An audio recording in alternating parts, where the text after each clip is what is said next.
Olá, galera do primeiro ano médium. Professor João Ribeiro aqui. Estou aqui para falar sobre o período de gestação e o nascimento da Idade Moderna, ou como vocês preferirem, tempos modernos.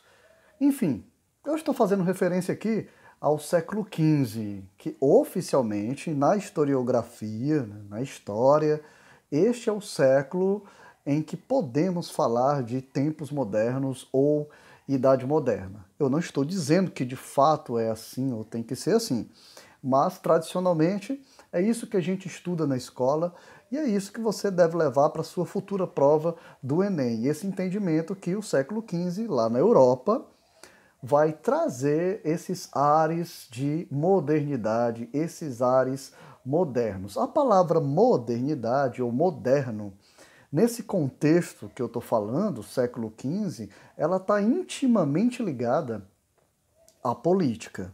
Tá? A política e economia, eternos parceiros.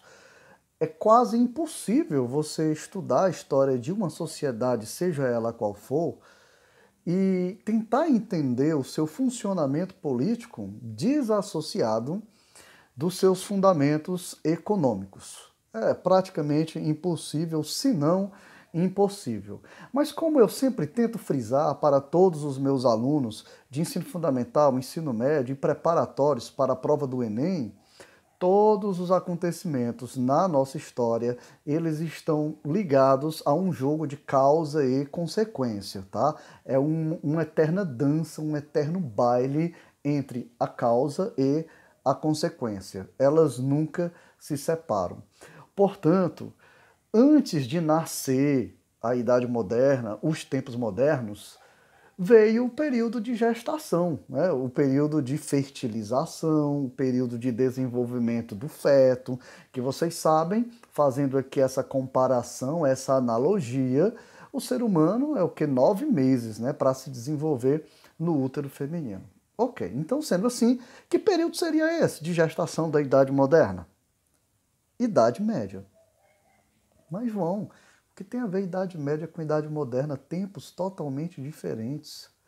Eu também sempre tento destacar para os alunos que as coisas novas, os novos surgimentos, eles nunca estão totalmente desassociados ou livres de traços antigos, né? Os historiadores, o pessoal que trabalha na área de história, tem alguns termos engessados, coisas que eles costumam sempre utilizar, como, por exemplo, rupturas e continuidades. Ou seja, o que é ruptura? É aquilo que eu deixo para trás. Agora é novidade, eu não quero mais saber daquilo que é antigo. Mas no meio desse processo de transformação também temos as continuidades. São aspectos antigos que permanecem na atualidade ou no período de transformação. Então, a Idade Média foi o período em que os senhores feudais, desenvolvendo lá aquele sistema de dependência do uso da terra, de sucerania e vassalagem, conteúdo que nós já estudamos, eles deixaram à margem da economia os burgueses. Então, os burgueses, comerciantes, trabalhavam com moedas, a prática comercial nunca deixou de existir, só que ela era praticada com menos intensidade. O que predominava na Europa medieval era o feudalismo, esse era o sistema político, e além de político, econômico, e além de econômico, social da Idade Média. Mas dentro das pequenas cidades denominadas de burgos, daí o nome burgueses, aqueles que mexem com o comércio dentro das cidades, o comércio continuava a ser praticado. Mas na Idade Média, que um dia as características da Idade Média tiveram que ser abandonadas por vários fatores, como, por exemplo, a peste negra matou muita mão de obra, né? Muitos vassalos, as cruzadas, que também mataram muitas pessoas, muitos camponeses, que era a mão de obra, a grossa mão de obra no período medieval. Tantos outros fatores, Guerra dos 100 Anos entre Inglaterra e França, as guerras locais entre senhores feudais e suas pequeninas rivalidades políticas. Então tudo isso foi eliminando mão de obra, também foi gerando fome, porque tinha menos pessoas para trabalhar, para produzir. Isso gerava grandes períodos de fome em várias localidades da Europa. O sistema feudal ele foi se desfragmentando, ele foi perdendo força, né? Ele foi entrando em processo de declínio. E existe uma lei física, se eu não me engano, que diz que dois corpos não podem ocupar o mesmo espaço ao mesmo tempo. Então, o sistema feudal que era predominante foi cedendo esse espaço de predominância. É óbvio que uma outra coisa foi ocupando o lugar. E que coisa foi essa? A burguesia. Lembra que eu falei para vocês que os burgos continuavam a existir, as pequenas cidades? Pois é, a burguesia, então, ela foi ocupando esse espaço. As atividades econômicas, mercantilistas, né, ligadas ao comércio, foi se desenvolvendo cada vez mais e se oferecendo como alternativa para substituir o decadente sistema feudal. Tá aí, gente, uma explicação muito simples, tá? A gestação, então, desse mercantilismo burguês foi na Idade Média, tá? E João, e o que tem a ver com a Idade Moderna? Tudo.